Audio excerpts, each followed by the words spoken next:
നാരായണം നമസ്കൃത്യ നരം ചൈവ നരോത്തമം ദേവീം സരസ്വതീം വ്യാസം തതോ ജയമുദീരയേത്. എല്ലാവർക്കും നമസ്കാരം. മഹാഭാരതം വനപർവം ഭഗവത് മഹാത്മ്യം. വൈഷ്ണവയജ്ഞം വിജയകരമായി നടത്തിയതോടുകൂടി ദുര്യോധനാദികളുടെ അഹങ്കാരം 10 മടങ്ങ് വർദ്ധിച്ചു. ധനം ധാരാളമായി. പിന്നെ ഏകമായ ചിന്ത പാണ്ഡവദ്രോഹം മാത്രമായിരുന്നു. അങ്ങനെ ഇരിക്കുമ്പോൾ ഒരു ദിവസം തപസ്വിയും യശസ്വിയുമായ ദുർവാസാവ് മഹർഷി തൻ്റെ 10,000 ശിഷ്യന്മാരോടുകൂടി ഹസ്തിനപുരിയിലെത്തി. ദുർവാസാവ് വലിയ മുൻകോപിയാണ്. അദ്ദേഹത്തെ പ്രസാദിപ്പിക്കുക വളരെ ശ്രമകരമായ പണിയാണ്. ദുര്യോധനൻ അനുജന്മാരോടും പരിവാരങ്ങളോടും കൂടി മഹർഷിയെ എതിരേറ്റു. യഥോചിതം പൂജിക്കുകയും വിശിഷ്ടമായ ആഹാരം നൽകുകയും ചെയ്തു. ദുര്യോധനൻ്റെ അപേക്ഷപ്രകാരം അദ്ദേഹം ഏതാനും ദിവസം അവിടെ താമസിച്ചു. വിചിത്രമായ രീതിയിലാണ് ദുർവാസാവിൻ്റെ പെരുമാറ്റവും ജീവിത രീതിയും. ചിലപ്പോൾ നിശ്ചയിക്കാത്ത സമയത്ത് ആഹാരം വേണമെന്ന് പറയും. ആഹാരം തയ്യാറാക്കി കഴിയുമ്പോൾ ഇപ്പോൾ വേണ്ട എന്ന് പറയും. ചിലപ്പോൾ അപ്രത്യക്ഷനാകും. വിചാരിച്ചിരിക്കാത്ത സന്ദർഭത്തിൽ പ്രത്യക്ഷപ്പെടും. മറ്റു ചിലപ്പോൾ രാത്രി മുഴുവൻ ഉറങ്ങാതെ കഴിച്ചുകൂട്ടും. ഇതെല്ലാം അറിഞ്ഞ് അദ്ദേഹത്തിന് അപ്രിയമുണ്ടാകാതെ പരിചരിക്കുക എന്നുള്ളത് പ്രയാസമേറിയ കാര്യമാണ്. എങ്കിലും ദുര്യോധനാദികൾ കണ്ണിൽ എണ്ണയും ഒഴിച്ച് കാത്തിരുന്ന് അദ്ദേഹത്തിൻ്റെ അഭീഷ്ടങ്ങളെല്ലാം നിറവേറ്റി. അദ്ദേഹം സംപ്രീതനായി. എന്തു വരമാണ് വേണ്ടത് എന്ന് ദുര്യോധനോട് ചോദിച്ചു. ദുര്യോധനൻ കൃതാർത്ഥനായി. മഹർഷിയോട് ചോദിക്കേണ്ട വരം കർണനോടും ശകുനിയോടും മറ്റും നേരത്തെ ആലോചിച്ചു വെച്ചിട്ടുണ്ടായിരുന്നു. ദുര്യോധനൻ പറഞ്ഞു, പ്രഭോ, ഞങ്ങളെ അനുഗ്രഹിച്ചതുപോലെ ഞങ്ങളുടെ ജ്യേഷ്ഠൻ യുധിഷ്ഠിരനെ കൂടി അനുഗ്രഹിക്കണം. അപ്രകാരമായാൽ ഞങ്ങളുടെ കുലം പവിത്രമാകും. അവർ കാമ്യക വനത്തിൽ താമസിക്കുന്നു. ഒരു ദിവസമെങ്കിലും അവരുടെ ആതിഥ്യം സ്വീകരിച്ച് അവരുടെ കൂടെ പാർത്താലും. ധാരാളം ബ്രാഹ്മണരും മറ്റുള്ളവരും ജ്യേഷ്ഠൻ്റെ കൂടെയുണ്ട്. പാഞ്ചാലിയാണ് അവർക്കെല്ലാം ആഹാരം വെച്ച് വിളമ്പി കൊടുക്കുന്നത്. അതെല്ലാം കഴിഞ്ഞ് അവർ ആഹാരം കഴിക്കുകയുള്ളൂ. അതുകൊണ്ട് പാഞ്ചാലിയുടെ ആഹാരം കഴിഞ്ഞ് വിശ്രമിക്കുമ്പോൾ അങ്ങ് അവിടെ എത്തുന്നതായിരിക്കും അവർക്ക് സൗകര്യം. മഹർഷിക്ക് ദുര്യോധനൻ്റെ ഗൂഢോദ്ദേശം മനസ്സിലായില്ല. അവൻ്റെ ആഗ്രഹം സാധിച്ചു കൊടുക്കാമെന്ന് അദ്ദേഹം സമ്മതിച്ചു. മഹർഷി പോയി കഴിഞ്ഞപ്പോൾ ദുര്യോധനും കർണനും പരസ്പരം അഭിനന്ദിച്ചു. പാണ്ഡവന്മാർ ദുർവാസാവിൻ്റെ കോപത്തിന് ഇരയായി നശിക്കും എന്നോർത്ത് അവരെല്ലാം സന്തോഷം കൊണ്ട് തുള്ളിച്ചാടി. ഇനി ശ്രീകൃഷ്ണനും അക്ഷയപാത്രവും. ദുർവാസാവ് മഹർഷി ഏതാനും നാളുകൾക്ക് ശേഷം ഒരു ദിവസം കാമ്യകവനത്തിലെത്തി. പാണ്ഡവന്മാരും പാഞ്ചാലിയും മധ്യാഹ്ന ഭക്ഷണം കഴിഞ്ഞ് വിശ്രമിക്കുന്ന സമയമായിരുന്നു അപ്പോൾ. മുനിയെ കണ്ട ഉടനെ പാണ്ഡവന്മാർ അദ്ദേഹത്തെ യഥോചിതം സ്വീകരിച്ചു. കുശല പ്രശ്നങ്ങൾക്ക് ശേഷം സ്നാനം കഴിച്ചു വന്ന് ആഹാരം കഴിക്കണമെന്ന് അപേക്ഷിച്ചു.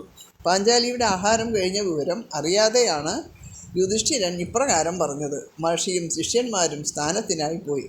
അപ്പോഴാണ് പാഞ്ചാലി വിവരം അറിയുന്നത്. ആഹാരം കൊടുത്തില്ലെങ്കിൽ മഹർഷി ശപിക്കും. എവിടെ നിന്നാണ് ആഹാരം കൊടുക്കുക? ഇവിടെ ഒന്നും ഇരിപ്പില്ല. തൻ്റെ ആഹാരം കഴിഞ്ഞതുകൊണ്ട് അക്ഷയപാത്രത്തിൽ നിന്ന് ഇനിയും ഒന്നും ലഭിക്കുകയില്ല. അവൾ സംഭീതയായി വളരെയേറെ വിഷമിച്ചു. എന്തു ചെയ്യണം എന്നറിയാതെ പരിഭ്രമിച്ചു. തങ്ങൾ ഭയങ്കരമായൊരു ആപത്തിൻ്റെ ചുഴിയിൽപ്പെട്ടിരിക്കുന്നതായി അവൾ മനസ്സിലാക്കി. ഏതാപത്തിലും തൻ്റെ ആശയകേന്ദ്രമായ രക്ഷകനെ അവൾ സ്മരിച്ചു. ഒരിടത്തിരുന്ന് ഏകാഗ്രമായി പ്രാർത്ഥിച്ചു. കരുണാമയനാ കൃഷ്ണ, ഭക്തവത്സരനായ നാരായണ, ആശ്രിതവത്സരനായ ആപൽബാന്ധവ, അവിടുത്തെ പാതാരബിന്ദങ്ങളല്ലാതെ അനാഥരായ ഞങ്ങൾക്ക് മറ്റെന്താണ് ആധാരം? ഞങ്ങളിതാ നാശകരമായ ഒരാപത്തിൽപ്പെട്ടിരിക്കുന്നു. മുൻകോപിയായ ദുർവാസാവ് ഞങ്ങളെ ശപിച്ച് ഭസ്മമാക്കാൻ പോകുന്നു. അതിനു മുമ്പായി ഞങ്ങളെ കാത്തുരക്ഷിക്കണമേ. ഭക്തപരവശിയായ ദ്രൗപദി ഇപ്രകാരം പ്രാർത്ഥിച്ചു. അവളുടെ കണ്ണുകൾ നിറഞ്ഞു. ശബ്ദം പുറത്തേക്ക് വരാതെയായി. അവളുടെ ഹൃദയം മുഴുവൻ ചെന്താമരക്കണ്ണൻ്റെ ദിവ്യരൂപം കൊണ്ട് നിറഞ്ഞു. അവളുടെ ശരീരത്തിൽ കൂടി ഒരു മിന്നൽ പിണർ പാഞ്ഞതുപോലെ തോന്നി. അവൾ ഞെട്ടലോടെ കണ്ണു തുറന്നു. അതാ ദ്വാരകാനാഥനായ ശ്രീകൃഷ്ണ പരമാത്മാവ് പുഞ്ചിരിച്ചുകൊണ്ട് അവളുടെ മുന്നിൽ നിൽക്കുന്നു. അവൾ ആ പാദങ്ങളിൽ വീണു. അക്ഷിതവത്സരനായ ശരണാഗതൻ അവളെ പിടിച്ചെഴുന്നേൽപ്പിച്ചു. ദുർവാസാവ് വന്നിട്ടുള്ള വിവരവും മറ്റും പറയാൻ ദ്രൗപദി ഒരുമ്പെട്ടപ്പോൾ കൃഷ്ണൻ അവളെ തടഞ്ഞു. അദ്ദേഹം തിരിച്ചുകൊണ്ട് ദ്രൗപദിയോട് പറഞ്ഞു, വിശേഷങ്ങളൊക്കെ പിന്നെ പറയാം. എനിക്ക് വല്ലാതെ വിശക്കുന്നു. എന്തെങ്കിലും തിന്നാൻ തരൂ. ദ്രൗപദി, ഭഗവാനെ, ഇവിടെ ഒന്നും ഇരിപ്പില്ല. എൻ്റെ ഭക്ഷണം കഴിഞ്ഞു. അക്ഷയപാത്രം ഒഴിഞ്ഞു. കൃഷ്ണൻ, അങ്ങനെ വരില്ല. അതിലെന്തെങ്കിലും കാണും. അതെടുത്തു കൊണ്ടുവരൂ. ദ്രൗപദി മടിച്ചു പോയി അക്ഷയപാത്രം എടുത്തു കൊണ്ടുവന്നു. അതിനകത്ത് ഒരു ചീരയില കഷ്ണം പറ്റിപ്പിടിച്ചിട്ടുണ്ടായിരുന്നു. അത് ദ്രൗപദിയെ കാണിച്ചുകൊണ്ട് ഭഗവാൻ അവലാതിയോടെ പറഞ്ഞു, ആഹാ, ഇത്രയും ഇതിനകത്ത് ഉണ്ടായിട്ടാണോ ഒന്നുമില്ല എന്ന് പറഞ്ഞത്? ബഹുവിചിത്രം തന്നെ. വിശ്വനായകൻ അതെടുത്തു. ഞാൻ ഭുജിക്കുന്ന ഈ ചീരയില കൊണ്ട് ത്രൈലോക്യം മുഴുവൻ പ്രീതിയോടെ സന്തോഷിക്കട്ടെ എന്ന് പറഞ്ഞിട്ട് അത് ഭക്ഷിച്ചിട്ട് അക്ഷയപാത്രം ദ്രൗപദിയുടെ കയ്യിൽ തിരിച്ചു കൊടുത്തു. വാസുദേവൻ യുധിഷ്ഠിരൻ്റെ അടുത്തെത്തി. ഓർക്കാപ്പുറത്ത് വന്നു ചേർന്ന കൃഷ്ണനെ കണ്ടപ്പോൾ പാണ്ഡവന്മാർ ആശ്ചര്യപ്പെട്ടു. മുരളീധരൻ അവരുമായി കുശല പ്രശ്നം ചെയ്തു. ദുർവാസാവ് വന്നിട്ടുള്ള വിവരവും മറ്റും യുധിഷ്ഠിരൻ കൃഷ്ണനെ അറിയിച്ചു. കുളിക്കാൻ പോയിട്ട് വളരെ നേരമായിരിക്കുന്നു. മഹർഷി ഇനിയും മടങ്ങിയെത്തിയിട്ടില്ല. മഹർഷിയെ വേഗം കൂട്ടിക്കൊണ്ടുവരുന്നതിനായി സഹദേവനെ നദിക്കരയിലേക്ക് അയച്ചു. ദുർവാസാവും ശിഷ്യന്മാരും സ്നാനത്തിനായി നദിയിലിറങ്ങി മുങ്ങുമ്പോഴായിരുന്നു ഭഗവാൻ ക്ഷീരയില ഭക്ഷിച്ചത്. കുളി കഴിഞ്ഞ് കരയ്ക്ക് കയറുമ്പോഴേക്കും മഹർഷിയുടെയും ശിഷ്യന്മാരുടെയും വിശപ്പെല്ലാം പോയി. മൃഷ്ടാന്ന ഭോജനം കഴിച്ചതുപോലെ അവർ തൃപ്തരായി. വയർ നിറഞ്ഞ അവരെല്ലാം ഏമ്പക്കം വിടാൻ തുടങ്ങി. ഉടനെ വേറെ ആഹാരമൊന്നും കഴിക്കാൻ അവർക്ക് കഴിയുമായിരുന്നില്ല. യുധിഷ്ഠിരൻ ആഹാരം തയ്യാറാക്കി വെച്ചിരിക്കും. അവിടെ ചെന്ന് ആഹാരം വേണ്ടെന്ന് പറഞ്ഞാൽ അദ്ദേഹം കോപിക്കും. അദ്ദേഹം ധർമ്മിഷ്ഠനും തപസ്വിയുമായ രാജർഷിയാണ്. അദ്ദേഹത്തിൻ്റെ കോപം നമുക്ക് നാശഹേതുകമാകും. അതുകൊണ്ട് ഇപ്പോൾ അങ്ങോട്ട് പോകാതിരിക്കുകയാണ് നല്ലത്. എന്നിപ്രകാരം ചിന്തിച്ചിട്ട് ദുർവാസാവും ശിഷ്യരും ബന്ധപ്പെട്ട് സ്ഥലം വിട്ടു. മഹർഷിയെ തേടി നദിക്കരയിലെത്തിയ സഹദേവൻ അവിടെയൊക്കെ തിരഞ്ഞിട്ടും അദ്ദേഹത്തെ കണ്ടില്ല. അവൻ ആ പ്രദേശത്തുണ്ടായിരുന്ന മറ്റു തപസ്സികളോട് തിരക്കി. മഹർഷി ദ്രുതഗതിയിൽ ശിഷ്യന്മാരുമായി പോകുന്നത് കണ്ടതായി അവർ സഹദേവനെ അറിയിച്ചു. സഹദേവൻ മടങ്ങിയെത്തി ഈ വിവരം യുധിഷ്ഠിരനോട് പറഞ്ഞു. മഹർഷിയും ശിഷ്യന്മാരും ഇപ്രകാരം പ്രവർത്തിച്ചതിൻ്റെ കാരണമറിയാതെ യുധിഷ്ഠിരൻ പരിഭ്രമിക്കുന്നത് കണ്ടപ്പോൾ ഭഗവാൻ എല്ലാ കാര്യങ്ങളും വിസ്തരിച്ചിട്ട് പറഞ്ഞു.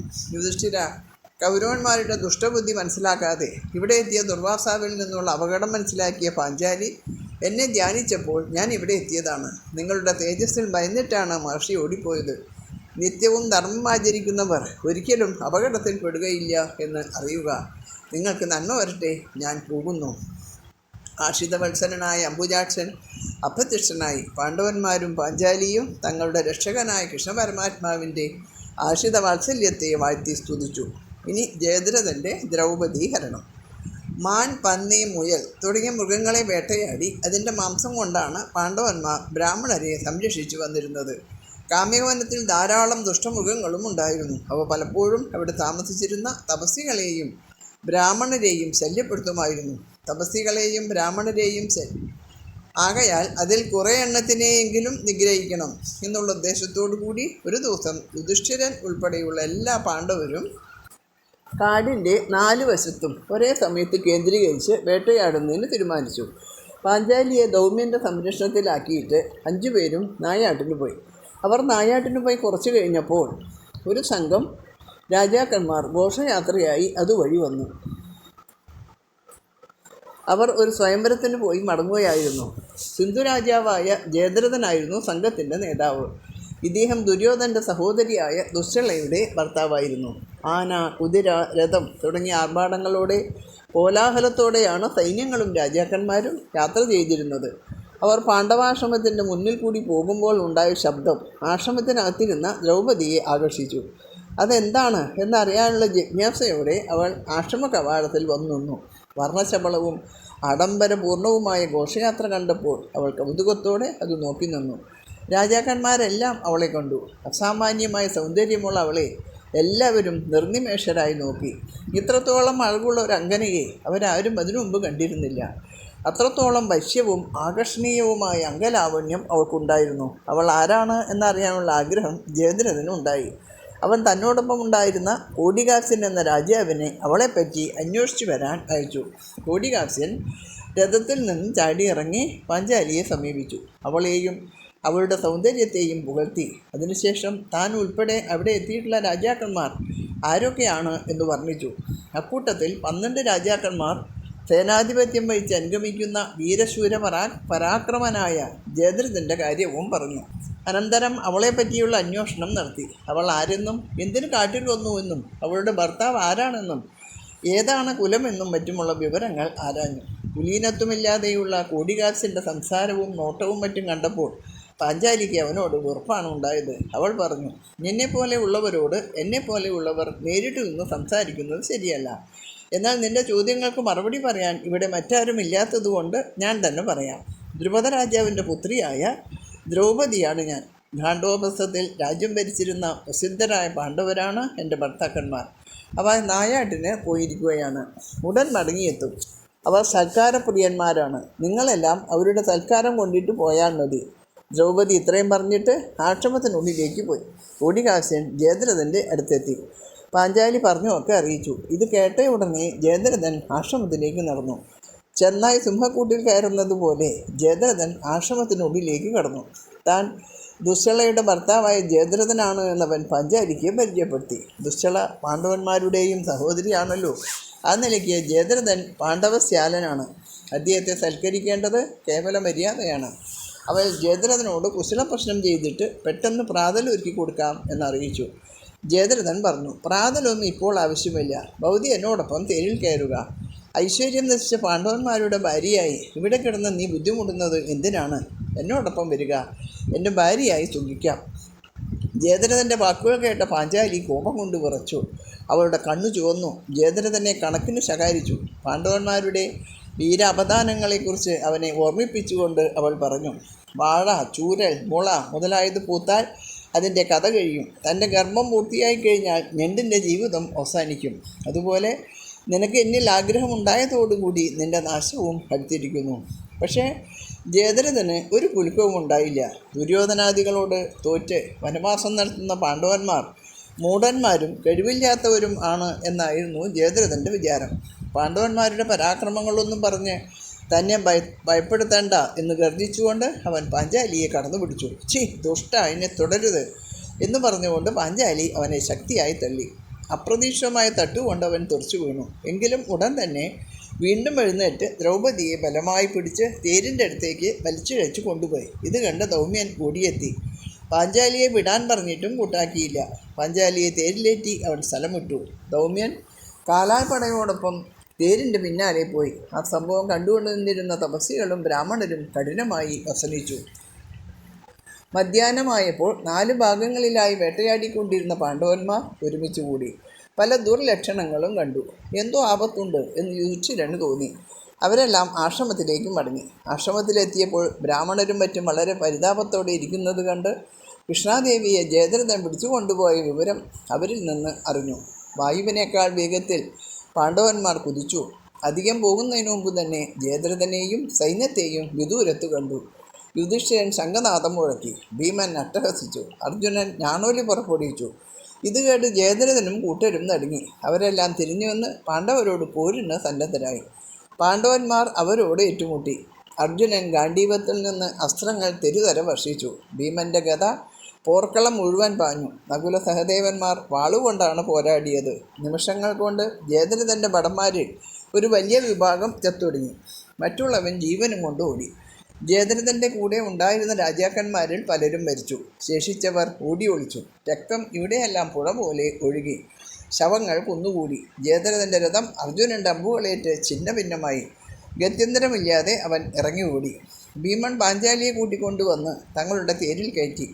യുധിഷ്ഠിരനെയും നകുല സഹദേവന്മാരെയും ദൗമ്യനെയും കൂട്ടി തേരിൽ കയറ്റി ആശ്രമത്തിലേക്ക് മടക്കി അയച്ചു. ആശ്രമത്തിലേക്ക് മടങ്ങുമ്പോൾ യുധിഷ്ഠിരൻ ഭീമനോട് പറഞ്ഞു, ഉണ്ണി, ജയദ്രഥൻ ദുഷ്ടനാണെങ്കിലും നീ അവനെ കൊല്ലരുത്. നമ്മുടെ സഹോദരിയായ ദുശ്ശളയെയും വലിയമ്മയായ ഗാന്ധാരിയെയും നീ ഓർക്കണം. എന്നാൽ പാർഷദിക്ക് യുധിഷ്ഠിരൻ്റെയും നിർദ്ദേശം സ്വീകാര്യമായില്ല. അവൾ പറഞ്ഞു, അവനെ കൊല്ലുക തന്നെ വേണം. അവൻ പാപിയും ദുർബുദ്ധിയും കുലദ്രോഹിയുമാണ്. ഭാര്യയെ അപഹരിച്ച ശത്രുവിനോട് ദയ കാണിക്കരുത്. അവനെ കൊല്ലുക തന്നെ വേണം. ഇനി ജയദ്രഥനേറ്റ അവമാനം. ഭീമനും അർജുനനും കൂടി കുതിരപ്പുറത്ത് കയറി ജയദ്രഥനെ തേടിപ്പാഞ്ഞു. കുറച്ചു ദൂരം ചെന്നപ്പോൾ അവനെ കണ്ടുകിട്ടി. അർജുനൻ ഒരമ്പയച്ച് അവൻ്റെ കുതിരയെ വീഴ്ത്തി.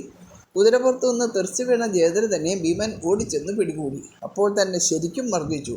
വീണ്ടും മർദ്ദിക്കാൻ തുടങ്ങിയപ്പോൾ അർജുനൻ തടഞ്ഞു. അവനെ കൊല്ലരുത് എന്നും ധർമ്മപുത്രൻ നിർദ്ദേശിച്ചിരിക്കുന്ന കാര്യം ഭീമനെ ഓർമ്മിപ്പിച്ചു. എന്നാൽ ഭീമന് അർജുനൻ തടഞ്ഞത് തീരെ ഇഷ്ടപ്പെട്ടില്ല. കൃഷ്ണയെ അപഹരിച്ച ഇവൻ മരണത്തിന് അർഹനാണ്. ജ്യേഷ്ഠൻ എപ്പോഴും കൃപ കാണിക്കുന്നു. നീയും അതിനനുസരിച്ച് എന്നെ വിലക്കുന്നു. ഞാൻ പിന്നെ എന്തു ചെയ്യും? ഭീമൻ നിസ്സഹായനായി പറഞ്ഞു. ഭീമൻ എന്തായാലും ജയദ്രഥനെ കൊന്നില്ല. അവൻ്റെ മുടി 5 ഇടങ്ങളിൽ നിർത്തി 5 കുടുംബങ്ങൾ ഉണ്ടാക്കി. ബാക്കിയെല്ലാം വടിച്ചു കളഞ്ഞ് വികൃത രൂപനാക്കി. ദ്രൗപദിയുടെ മുമ്പാകെ എത്തുമ്പോൾ ഞാൻ നിൻ്റെ ദാസനാണെന്ന് അവളോട് പറയണമെന്ന് ഭീമൻ ജയദ്രഥനോട് ആജ്ഞാപിച്ചു. അപ്രകാരം ചെയ്യാമെന്ന് ജയദ്രഥൻ സമ്മതിക്കുകയും ചെയ്തു. ജയദ്രഥനെ ബന്ധിച്ച് തേരിൽ കയറ്റി ഭീമനും അർജുനനും കൂടി ആശ്രമത്തിലെത്തി. അവനെ ധർമ്മപുത്രരുടെ മുമ്പാകെ കാഴ്ചവെച്ചു.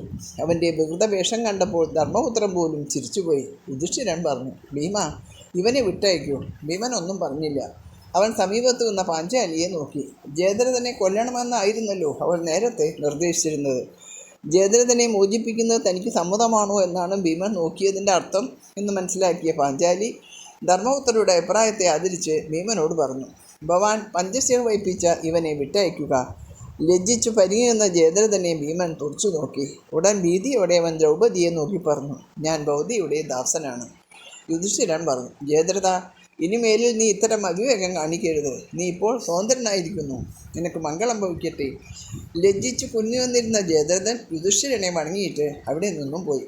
പാണ്ഡവന്മാരുടെ കയ്യിൽ നിന്നും കഷ്ടിച്ച് രക്ഷപ്പെട്ട ജയദ്രഥൻ അപമാനഭാരം കൊണ്ട് വിഷണ്ണനായിരുന്നു. താൻ ചെയ്ത തെറ്റുകൊണ്ടാണ് തനിക്കിങ്ങനെ ദുർഗതി ഉണ്ടായത് എന്ന വിചാരമേ അവനുണ്ടായില്ല. തന്നെ അവമാനിച്ച പാണ്ഡവരോട് ഒടുങ്ങാത്ത പക അവൻ്റെ മനസ്സിൽ കത്തിജ്വലിക്കുകയായിരുന്നു. അവരെ നശിപ്പിക്കാനുള്ള മാർഗത്തെ പറ്റി മാത്രമായിരുന്നു അവൻ്റെ ചിന്ത. അവൻ പരമശിവനെ തപസ് ചെയ്യാൻ തീരുമാനിച്ചു. ഗംഗാദ്വാരത്തിലെത്തി തപസ് ആരംഭിച്ചു. കഠിനമായ തപസ്സായിരുന്നു അത്. ഏതാനും മാസത്തെ ഉഗ്രമായ തപസ്സിൻ്റെ ഫലമായി പരമശിവൻ അവൻ്റെ മുന്നിൽ പ്രത്യക്ഷനായി. സിന്ധുരാജാവ് സന്തുഷ്ടനായി. അവൻ രുദ്രനെ സ്തുതിച്ചു. പാണ്ഡവന്മാരെ ജയിക്കാൻ അനുഗ്രഹിക്കണമെന്ന വരം ആവശ്യപ്പെട്ടു. ഭഗവാൻ നീലകണ്ഠൻ ഇത് കേട്ടപ്പോൾ എന്താണ് വേണ്ടത് എന്ന് ആലോചിച്ചു. അജയ്യരായ പാണ്ഡവന്മാരെ ജയിക്കാൻ ആർക്കും സാധ്യമല്ല.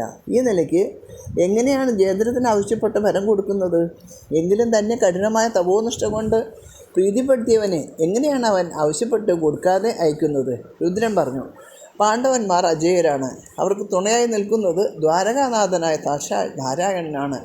അദ്ദേഹത്തോടൊപ്പം അർജുനൻ കൂടി ചേരുമ്പോൾ അവർ നരനാരായണന്മാരാകും. അവരെ ജയിക്കാൻ ഒരു ശക്തിക്കും സാധ്യമല്ല.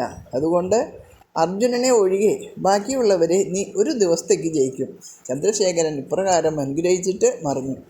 ജയദ്രഥന് തൃപ്തിയായില്ല. എങ്കിലും മറ്റു മാർഗമൊന്നും കാണാത്തതിനാൽ രാജധാനിയിലേക്ക് തന്നെ അവൻ മടങ്ങി. ഇനി അടുത്ത അധ്യായം സത്യവാൻ സാവിത്രി. അത് അടുത്ത വീഡിയോയിൽ കേൾക്കാം. എല്ലാവർക്കും നമസ്കാരം. സർവത്ര ഗോവിന്ദ നാമ സങ്കീർത്തനം. ഗോവിന്ദ ഗോവിന്ദ.